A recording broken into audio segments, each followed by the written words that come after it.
नमस्कार, सुलगता सवाल देख रहे हैं और मैं हूं आपके साथ दिव्या सिंह। पश्चिम बंगाल में कोलकाता कांड पर ममता बनर्जी चारों तरफ से बुरी तरह घिरी हुई हैं। इतने दिनों से सत्ता पर काबिज ममता की सारी हेकड़ी निकलती नजर आ रही है। जूनियर डॉक्टरों ने ममता की कुर्सी तक को हिला दिया है।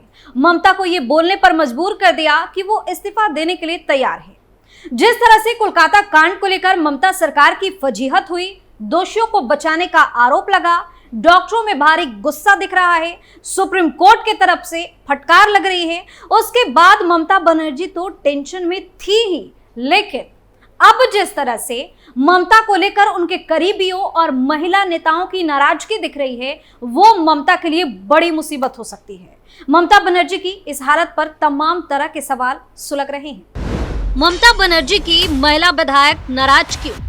कैसे जवाहर सरकार ने ममता पर उठाए सवाल? क्या है ममता के बैकफुट पर आने की वजह? किसने लगाई टीएमसी सरकार को कड़ी फटकार? इन सवालों ने सियासी पारा हाई कर दिया है और ममता बनर्जी की मुश्किलें बढ़ा दी हैं। सुलगता में आगे बताएंगे जूनियर डॉक्टरों ने ममता को कैसे झुकाया, सुप्रीम कोर्ट ने क्यों लगाई कड़ी फटकार। लेकिन सबसे पहले बात टीएमसी की नाराज 35 महिला विधायकों की। पश्चिम बंगाल की मुख्यमंत्री ममता बनर्जी के लिए कोलकाता के आरजीकर हॉस्पिटल की घटना परेशानी का सबब बनी हुई है। मामले में एक्शन को लेकर जिस तरह से सीएम ममता बनर्जी का रवैया देखने को मिला, सरकार की जमकर किरकिरी हुई, गंभीर आरोप लगे, उसके बाद ममता के अपने करीबी और नेता भी उनसे खुश नहीं है। पार्टी छोड़ने का सिलसिला भी शुरू हो गया है। लेकिन अब जो खबर सामने आई है वो ममता बनर्जी की नींद उड़ाने वाली है, क्योंकि अब एक साथ टीएमसी की 35 महिला विधायकों में नाराजगी देखने को मिल रही है। मीडिया रिपोर्ट के अनुसार महिला विधायकों का मानना है कि टीएमसी सरकार इस घटना पर अधिक प्रभावी ढंग से प्रतिक्रिया दे सकती थी, यानी कि और अच्छे से एक्शन लिया जा सकता था। कुछ का कहना है कि सड़कों पर और लोगों, खासकर महिलाओं के मन में गुस्सा साफ तौर पर है। यह भी सच है कि विपक्ष इस गुस्से का राजनीतिक फायदा उठाने की कोशिश कर रहा है। यह सच है कि पुलिस को अपना काम करना चाहिए था। पार्टी और सरकार की छवि खराब हो रही थी। एक महिला विधायक का कहना है कि ममता बनर्जी के कानों तक हर बात नहीं पहुंच रही है। पहले अगर कोई दुर्घटना होती थी तो वह मौके पर पहुंच जाती थी, सुनिश्चित करती थी कि सब कुछ ठीक से हो रहा है। ऐसा नहीं हुआ। मैं व्यक्तिगत रूप से पुलिस की भूमिका से संतुष्ट नहीं हूं। इतना ही नहीं, एक महिला विधायक का कहना है कि यह भयावह है। यह स्पष्ट है कि लोग, खासकर महिलाएं और लड़कियां, नाराज हैं। मैं विरोध प्रदर्शनों का समर्थन करती हूं। हमें बहुत पहले ही सड़कों पर उतर जाना चाहिए था, न केवल राज्य में बल्कि राष्ट्रीय स्तर पर उन्नाव और हाथरस सहित महिलाओं के खिलाफ अपराधों को लेकर। मैं कहूंगी कि कुछ पुलिस अधिकारियों को बहुत पहले ही सजा मिल जानी चाहिए थी। यह सच है कि भ्रष्टाचार है। वहीं कुछ विधायकों का मानना है कि मुख्यमंत्री पहले दिन से ही न्याय चाहती थी, लेकिन जाहिर तौर पर कुछ गलत हुआ है। कहीं न कहीं किसी ने गड़बड़ी जरूर की है। संदीप घोष और उनके जैसे लोग बहुत अच्छे उदाहरण नहीं है। गौर करने वाली बात यह है कि अपने अपने इलाके में लोगों का गुस्सा देखकर महिला विधायक भी परेशान हुए और नाराज भी हैं, क्योंकि उनको भी इलाके की आम जनता का गुस्सा देखना और सहना पड़ रहा है। बता दें कि जवाहर सरकार के इस्तीफे के बाद इन महिलाओं का बयान सामने आया है। जवाहर सरकार ने गिनाई ममता की गलतियां। वहीं पहले टीएमसी सांसद जवाहर सरकार ने राज्यसभा से इस्तीफा दिया और फिर पार्टी छोड़ दी। इसके बाद अब ममता बनर्जी पर कई तरह के सवाल भी उठाए हैं। इस्तीफा देने के बाद जवाहर सरकार ने बड़े खुलासे किए। उन्होंने इसमें अपने इस्तीफे के पीछे की वजह भी बताई है और 5 कारण गिना दिए हैं। जवाहर सरकार ने कहा कि मेरा इस्तीफा एक व्यापक मुद्दे पर है। मैं टीएमसी नेताओं के ध्यान में लाना चाहता था कि आरजीकर मेडिकल कॉलेज की घटना को लेकर लोगों में व्यापक असंतोष है, जिसे ठीक से हैंडल नहीं किया गया। मैं एक प्रशासक हूं, मुझे पता है कि मामले को ठीक तरह से हैंडल करना क्या होता है और उसे खराब तरीके से हैंडल करना किसे कहा जाता है। मेरा दूसरा मुद्दा भ्रष्टाचार और पक्षपात है और मैं इस बात को लेकर पूरी तरह स्पष्ट हूं कि स्वास्थ्य क्षेत्र में भ्रष्टाचार और पक्षपात की समस्याएं हैं। तीसरा, पश्चिम बंगाल की महिलाएं सड़कों पर उतर आई हैं। मैं पार्टी में रहकर पार्टी विरोधी आंदोलन का समर्थन नहीं कर सकता। चौथा मुद्दा, कुछ नेताओं की कार्यशैली को लेकर लोगों में व्यापक असंतोष है। पांचवा मुद्दा और मेरे इस्तीफे का सबसे महत्वपूर्ण कारण, इन चारों मुद्दों से टीएमसी की छवि खराब होती है। यह पूछे जाने पर कि क्या सीएम ममता बनर्जी उनके पत्र के बाद कुछ कदम उठाएंगी?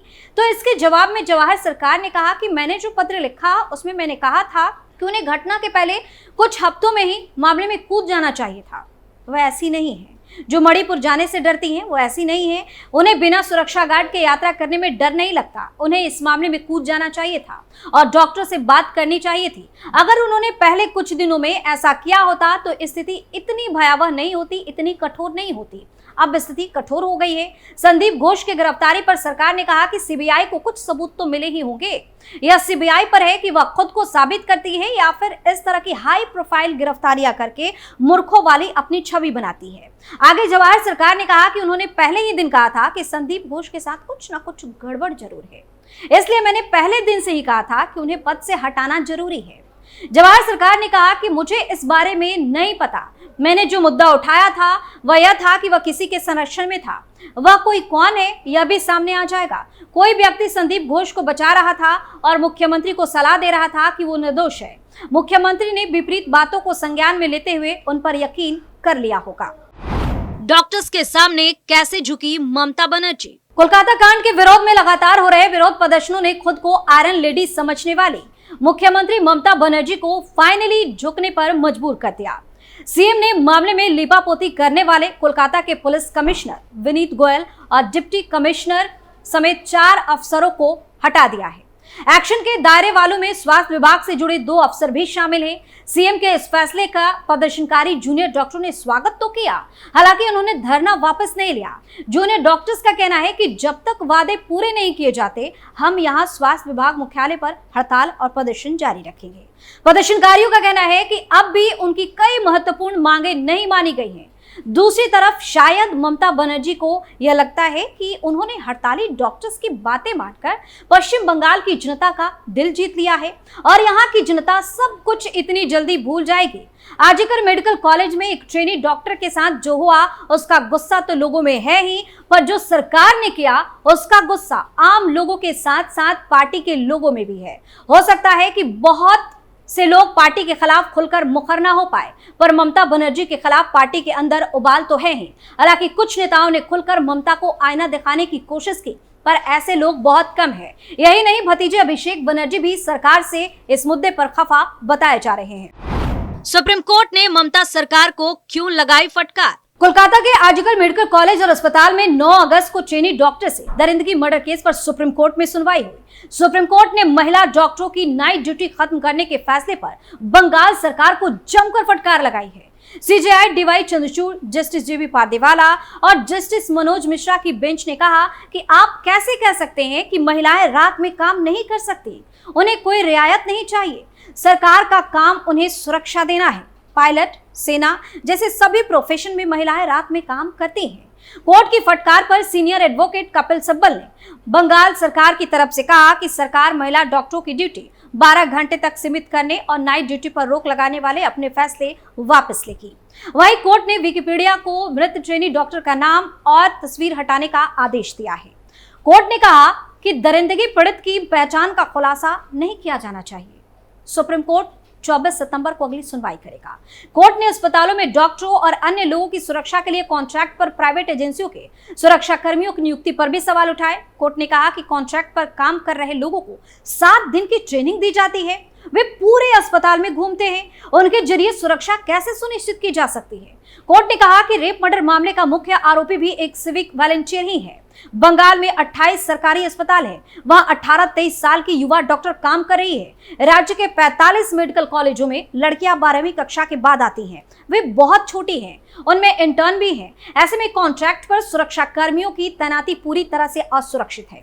सीजेआई ने कहा कि राज्य सरकार को सरकारी अस्पतालों और मेडिकल कॉलेजों में पुलिस बल तैनात करना चाहिए। आरजीकर मेडिकल कॉलेज में भी प्रोग्रेस काफी स्लो है, वहां 415 अतिरिक्त सीसीटीवी कैमरे लगाने की मंजूरी मिली है, लेकिन अब तक सिर्फ 36 लगे हैं। वहीं पश्चिम बंगाल सरकार की ओर से पेश सीनियर वकील कपिल सिब्बल ने सुनवाई की लाइव स्ट्रीमिंग पर रोक लगाने की मांग की। सिब्बल ने कहा कि बंगाल सरकार का पक्ष रखने वाले वकीलों को सोशल मीडिया पर रेप और एसिड अटैक की धमकियां मिल रही हैं। हालांकि सीजेआई ने कहा कि कोर्ट लाइव स्ट्रीमिंग बंद नहीं करेगा क्योंकि यह जनहित का मुद्दा है। अगर किसी को ऐसा कोई खतरा है तो हम जरूरी कदम उठाएंगे। तो कोलकाता कांड पर ममता की मुश्किलें कम नहीं हो रही हैं। एक तरफ टीएमसी नेताओं में भारी गुस्से की खबर है, तो दूसरी तरफ मामला अभी सुप्रीम कोर्ट में है। ऐसे में सवाल यह है कि ममता बनर्जी का आगे क्या होगा। सुलगता सवाल में फिलहाल के लिए इतना ही। देखते रहिए कैपिटल टीवी। नमस्कार।